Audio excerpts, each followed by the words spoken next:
ہرونی فرماتے ہیں نمازیں ضائع کی جائے گی،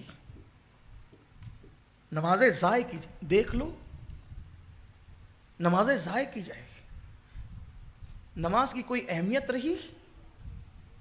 کوئی اہمیت؟ صرف اشارے دے کر چلتا ہوں کہ صحابہ فرماتے ہیں جو رسول اللہ کے دور میں نماز پڑھتا تھا ہم اسی کو مسلمان سمجھتے تھے۔ جو نماز پڑھتا ہے مسلمان ہے، اور جو نماز نہیں پڑھتا مسلمان نہیں۔ وہاں یہ تھا۔ اب یہ جو انڈین اسلام آپ نے جو گڑا ہے نا اپنی مرضی سے، پھر اس میں جمعہ بھی نہیں پڑھو، پھر بھی آپ مسلمان ہی رہتے ہو، پھر جنتی بھی رہتے ہو۔ لاک ڈاؤن میں کتنے سدھرے؟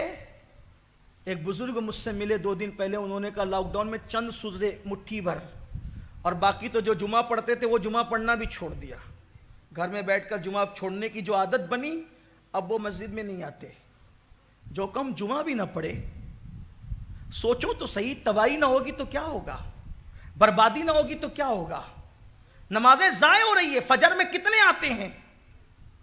ارے اتنے بڑے جلسے میں کتنے لوگ ہیں جو عشاء پڑھ کر آئیں اور جو جا کر کے فجر پڑھیں گے۔ برا مت ماننا۔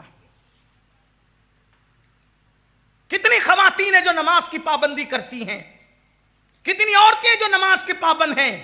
حضرت فاروق اعظم رضی اللہ تعالیٰ عنہ، جب آپ پر حملہ کیا گیا، پورے بدن سے خون رس رہا تھا، آپ نے تیمم کیا اور کھڑے ہونے کی کوشش کی نماز کے لیے۔ لوگوں نے کہا حضور طاقت نہیں، آپ کھڑے ہو رہے ہیں۔ فرمایا میں نے انہی کانوں سے سنا، اللہ کے رسول نے کہا جس کی نماز نہیں اس کا دین میں کوئی حصہ نہیں۔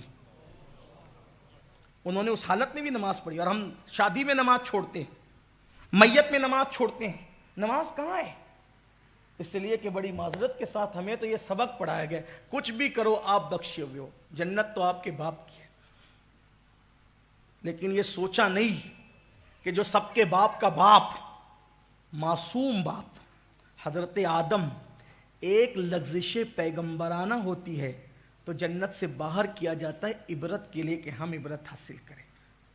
جس کو جنت میں پیدا کیا تھا ہماری عبرت کی خاطر، اور 200 سال تک وہ آنسو بہاتے ہیں مگر کوئی جواب نہیں دیا جاتا۔ ہم کہاں ہیں میرے بھائی؟ مسجدوں کو چھوڑ کر اللہ والے بننا چاہتے ہو؟ جن لوگوں کا عشق رسول ان کو مسجد تک نہیں لے جاتا، ان کا وہ کمزور عشق رسول ان کو جنت میں کیا لے جائے گا؟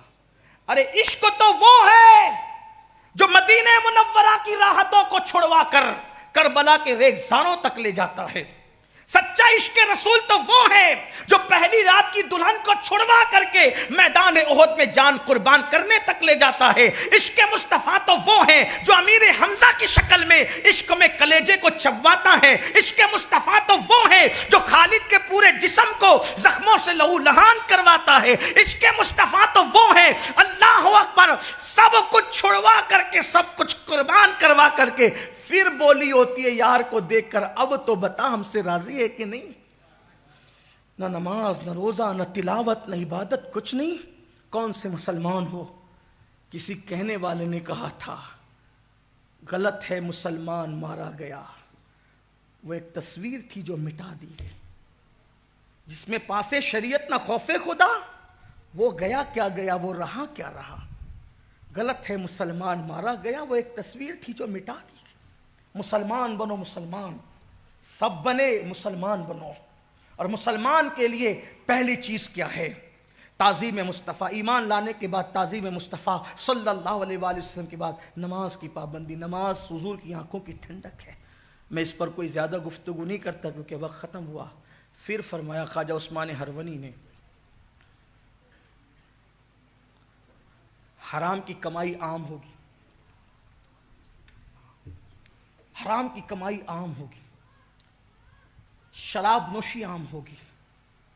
یہ سب باتیں آپ اپنی نظروں سے دیکھ لیں، وہ جو حدیث پاک کی روشنی بیان کر رہے ہیں آپ دیکھتے چلے جائیں۔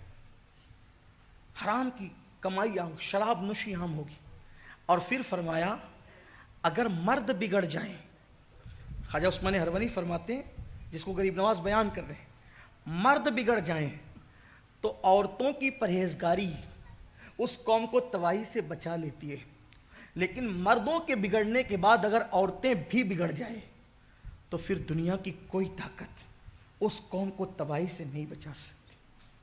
اس لیے کہ اکثر ایسا ہوتا رہا کہ مرد بگڑے تو عورتوں کے تقوی نے مردوں کی کے بگڑنے پہ پردہ ڈالا. جیسے مثال کے طور پر اخبار الاخیار میں شیخ محقق عبدالحق محدث دہلوی رحمۃ اللہ علیہ نے لکھا ہے، جس کا مفہوم یہ ہے کہ شیخ نظام الدین ابو المؤید، شیخ نظام الدین ابو المؤید، یہ ابو المؤید شیخ نظام الدین وہ ہیں جو دلی کے بہت بڑے بزرگ تھے، حضرت نظام الدین اولیاء نہیں، ابو المؤید. تو ان کا حال یہ تھا کہ جب دلی میں بارش رک گئی، باران رحمت بند ہو گیا، لوگوں نے استسقا پڑھی، وظائف پڑھے، یہ کیے وہ کیے، دعائیں کی، بارش نہیں ہوئی، دلی میں دھوپ کڑاکے کی رہی. شیخ نظام الدین ابو المؤید کے پاس لوگ آئے اور آنے کے بعد کا حضور لوگ دعائیں کر چکے، استسقا پڑھ چکے، وظائف پڑھ چکے، بارش نہیں ہوتی. آپ نے فرمایا رکو، انشاءاللہ ابھی بارش ہوگی. ایک دھاگا لے کر آئے، دھاگا، توجہ کرنا، میری مائیں اور بہنیں یہاں ہیں تو ان سے بھی چاہتا ہوں توجہ کرنا. شیخ نظام الدین ابو المؤید ایک دھاگا لے کر آئے، دھاگے کو لہرایا اور کہا اللہ یہ اس خاتون کے دوپٹے کا دھاگا ہے جس کے دوپٹے کو بھی کبھی نامحرم نے نہیں دیکھا، اسی کے صدقے باران رحمت کا نزول فرما. اور پھر جیسا ایسا برسا کہ پورا دلی جل تھل ہو گیا. تو لوگوں نے کہا یہ کون سا ڈورا ہے، ڈورے کی وجہ سے بارش ہو رہی ہے، یہ ڈورا کون سا ہے؟ کہا لوگوں یہ وہ ڈورا ہے جس کے دوپٹے کو کبھی نامحرم نے نہیں دیکھا. کہا وہ کون خاتون ہے؟ کہا اسی خاتون کو میری امی کہتے ہیں، یہ میری امی کے دوپٹے کا ڈورا ہے. آپ مجھے بتائیں وہ خواتین ایسی تھی کہ ان کے دوپٹوں کو بھی کبھی نامحرم نہیں دیکھتے.